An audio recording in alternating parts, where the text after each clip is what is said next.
Greetings, travelers. Welcome back to the Fractured and Alterac Valley Wild review, this time for the Warlock class. Warlock is consistently one of the strongest classes in Wild, if not the strongest. So it never really needs that much of a push from whatever the current standard set is to make it relevant. It's almost always relevant. If anything, it might be worrisome if the tools it gets in standard are a little too good, so let's see how things shake up. We're going to start with Fellwalker. Fellwalker is 6 mana, 3/7 demon with taunt. Battlecry, cast the highest cost fell spell from your hand. Warlock in Fractured and Alterac Valley has this fell spells matter kind of thing going on, which it feels a little underwhelming, honestly. Fell spells are generally pretty cheap, so you don't really need very much in the way of mana cheating for them, and 6 mana is not really a mana cheat. Pulling this off of Void Caller sucks, pulling this off of Skull sucks, pulling this off of Blood Reaver Gul'dan sucks. It's all pretty underwhelming for this card. We're going to call this one D tier.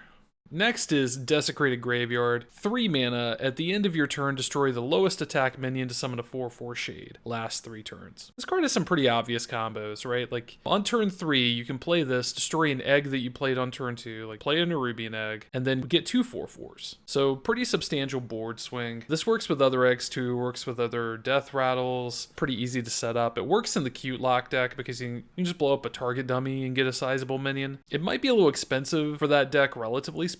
I don't think this card is bad. It actually seems pretty powerful. So we're going to call this one B tier. Alright, next is Full Blown Evil, 3 mana fell spell. Deal 5 damage, randomly split among all enemy minions. Repeatable this turn. So I assume that means you can cast another Full Blown Evil for 3 mana, and then another one for 3 mana if you wish. So it's either 3 mana deal 5 split, 6 mana deal 10 split, 9 mana deal 15 split. That seems pretty expensive compared to something like Defile, which is 2 mana usually blow up everything. Or Dark Skies, which is 3 mana deal like 8, 9, 10 damage usually. Warlock has a lot of other options, so I don't expect this card to really be able to compete with the stuff that Warlock already has in Wild. So we're going to call this one D tier.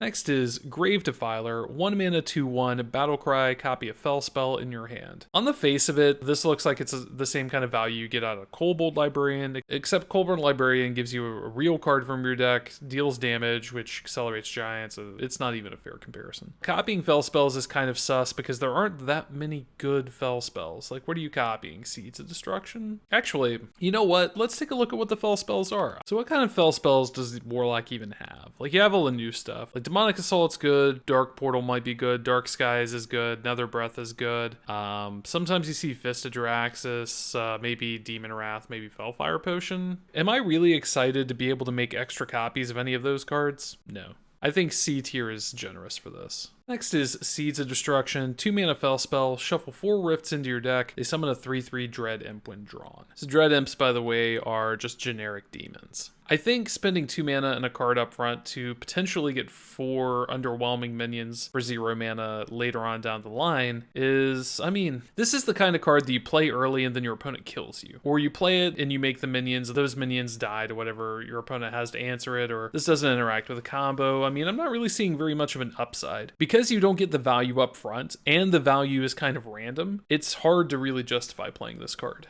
So I'd call this one D tier.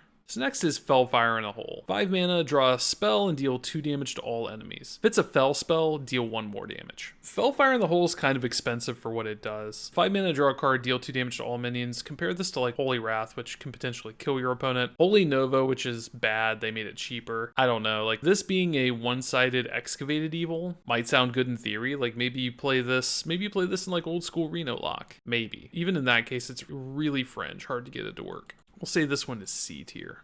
So next is Sacrificial Summoner, 3 mana 3/3 minion, Battlecry, destroy a friendly minion, summon a minion from your deck that costs 1 more. I think this card has some insane potential upside. Obviously good with death rattle minions, good with expensive minions that summon other expensive minions. I think if you compare this to something like Evil Genius or Void Terror or Ratcatcher or something, like this is probably the best one of those style of minions that we've seen so far. Because you get the front-loaded upside of what you summon, plus the upside of what was destroyed, like the death rattle. Like, you're blowing up something like Carnivorous Cube and then getting a 6-drop from your deck. That seems pretty strong. It's not a demon, so it doesn't get jammed by Void Caller or anything stupid like that. You can build your deck around this card and be pretty powerful. Compared to the other stuff Warlock has to do, obviously not that good, but I can see this card being worth it. Very high potential, we'll call this one B tier.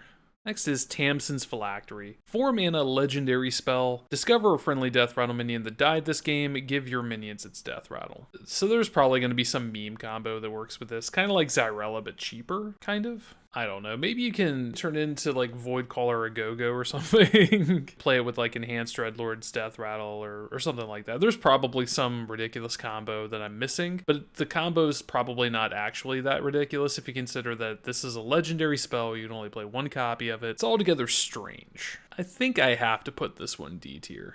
The last Warlock card before the hero is Hollow Abomination. 5 mana 2/8, Battle Cry, deal 1 damage to all enemy minions, honorable kill, gain the minion's attack. This might seem like a decent AoE card until you realize it's a 5 mana minion, it only deals 1 damage, and then you realize, well, I can play Defile. Yeah, we're going to D tier this one. Finally, the hero card. Dreadlich Tamsin. 6 mana, Battle Cry, deal 3 damage to all minions, shuffle 3 rifts into your deck, draw 3 cards. That's a lot of text. The hero power is Chains of Dread. 2 mana, shuffle a rift into your deck, draw a card. Straight up replaces life tap, potential upside of having random 3/3s. So the rifts are the same as Seeds of Destruction, by the way. They cast when drawn, make a 3/3 Dread Ump. So on the face of it, Tamson seems like one of the stronger of the hero cards. It's cheap, it's high value, it gives you a hero power that can generate more threats. I mean, what's not to like? Unlike Seeds of Destruction, which doesn't necessarily do anything up front and it has the potential of never doing anything, Tamson does something very obvious up front. Sweep small minions, draw 3 cards. Being able to continuously produce small threats is also pretty valuable. So what's the rub? Is this card actually playable or what? The trouble that you're going to run into with this is, where does it go? Painlock probably doesn't want it, because by the time you're able to pay 6 mana for something, you're probably also able to play Giants plus Broom and do something just fundamentally much more powerful. Evenlock doesn't want it because you're replacing a much better hero power, and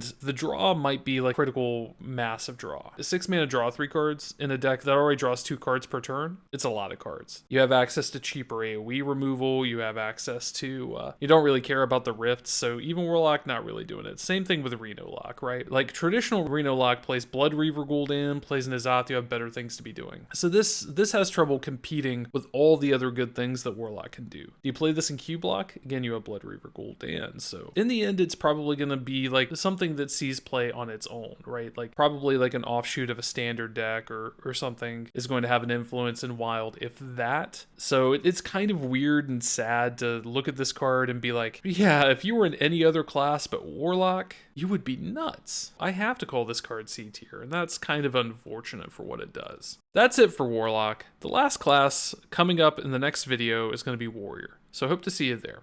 Thanks for watching.